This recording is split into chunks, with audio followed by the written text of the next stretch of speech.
Street trucks used to begin life in someone's garage. You throw a lowering kit at it, a louder exhaust, the biggest wheels that'll fit in the wells, or maybe they don't even fit. And then you'd spend the next 5 years explaining to people that yes, you understand that it is now less practical, but that's not the point. Well, apparently Ford has been spending time on the forums looking at those builds and decided to say, well, what if we just skip the garage phase and do that at the factory?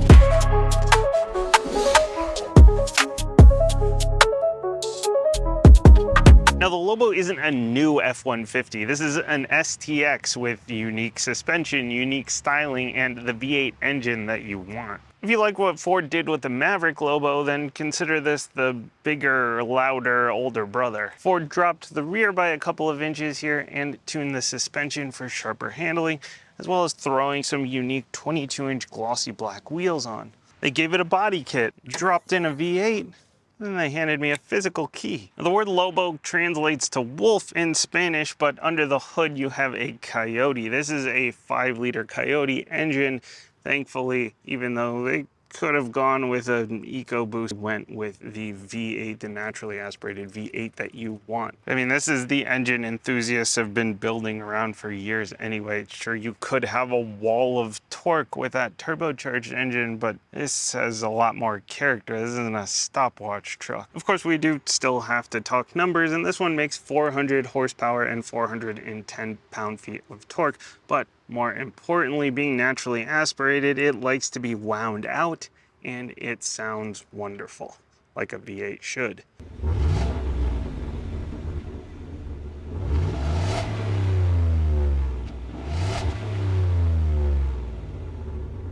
Now, Ford has been using the Lobo name down in Mexico for years, but here in the US, this is basically a nostalgia play for anyone who remembers going to the local Cars and Coffee and seeing 3 lowered F-150s all next to each other. Your 0 to 60 time is in the low 6 seconds, so just quick enough to surprise those crossovers at the red light that assume that you're just hauling drywall. And the 36-gallon extended range fuel tank means that you can enjoy that V8 soundtrack for a surprisingly long time between gas station stops.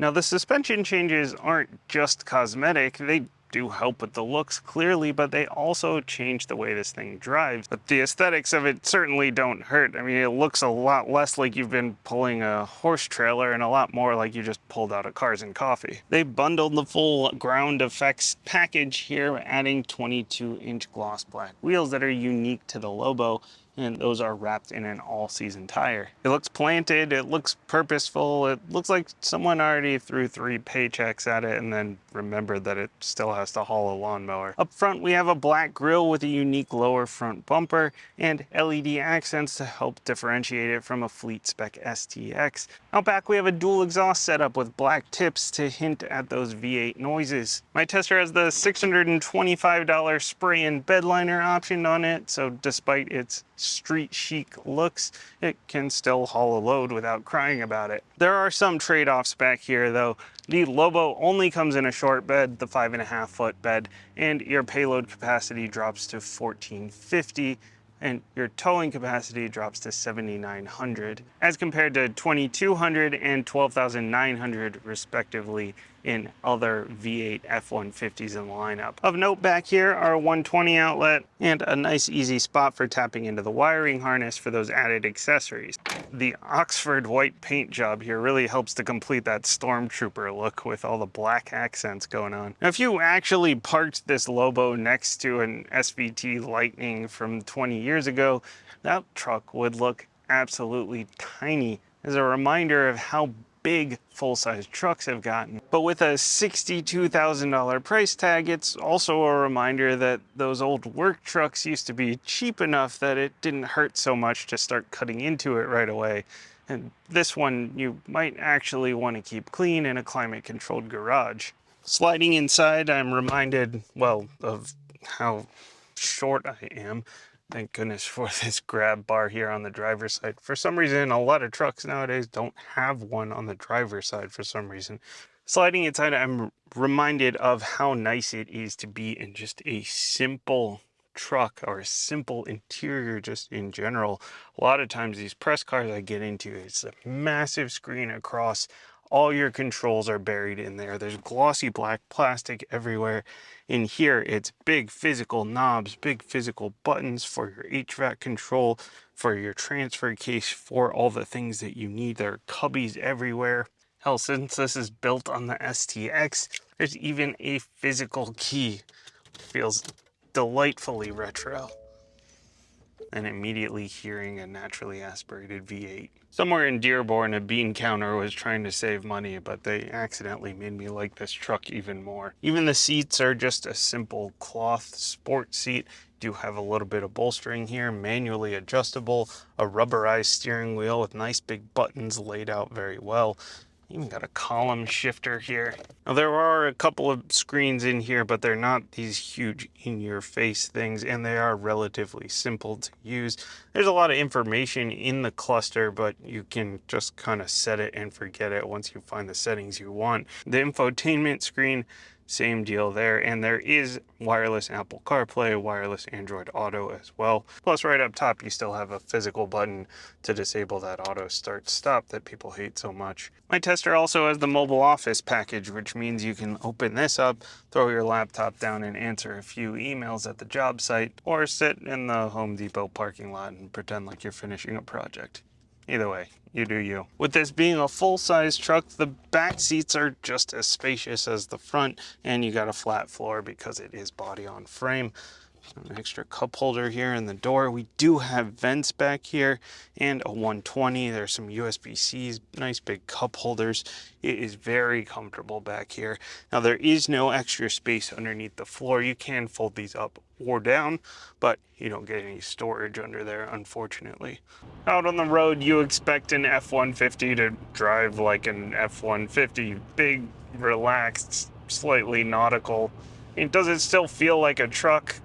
Yeah, sure, but it is noticeably sharper when the roads get twisty. Sport-tuned suspension gives this full-sized rig a surprisingly flat cornering experience, trading a little bit of plushness for some real road grip. Does it actually feel lower? Well, it does feel a little more in line with SUVs than big trucks, I guess, but that mostly shows itself in the tightness in terms of the body roll. In terms of the hardware, the transmission and the engine, I have no issues with the choices the 10-speed auto is making, and the engine builds power really nicely.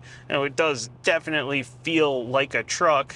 It shifts very smoothly, but in terms of the gears it's picking and how it builds power, it feels a lot like a truck should. Kind of big, beefy, burly, but it can get out of its own way just fine. And if you put it into sport mode, it'll go into 4x4 auto, and you can mash the throttle pedal. It'll grip up and really get out of its own way just fine. Everything gets a lot more responsive in sport mode. Of course, you can also adjust the transfer case yourself. You've got your typical 2 high, 4 high, 4 auto, and then 4 low. And you do have access to your rear locking diff as well. The steering is fairly light but direct, and while the 22-inch wheels do eat up a bit of that sidewall, it makes the ride a little bit firmer, but honestly, it's really not uncomfortable. It's just not quite as plush and floaty like you get the smaller wheels and the standard suspension in some of the other F-150s. Braking is progressive and firm. It does feel like you're stopping a 5,000-pound truck, but it does it in a reasonable distance. And my biggest surprise with the driving experience is how quiet it is in here.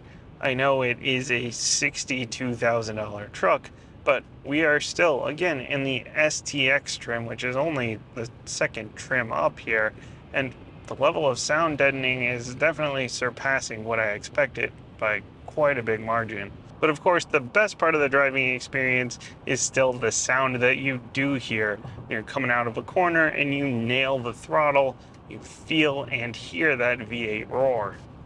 So where does that leave us? Well, this truck starts at $51,000, add in the $4,600 Lobo package with the V8, of course, a few options here and there, and we're sitting at right around 62 grand. Is it practical? Well, less so. Is it necessary? Absolutely not. But neither were the SVT Lightning or the GMC Cyclone or half the other vehicles that enthusiasts want to bring back. Sometimes a vehicle doesn't need to justify its existence by anything beyond just being cool, and Ford understands that with the Lobo. The street truck used to start life in someone's garage, now it starts life on the dealer lot. Whether that's progress or sacrilege depends on which forums you frequent. But as always, let me know what you think about the 2026 Ford F-150 Lobo down in the comments. Thanks for watching. I'll see you next time.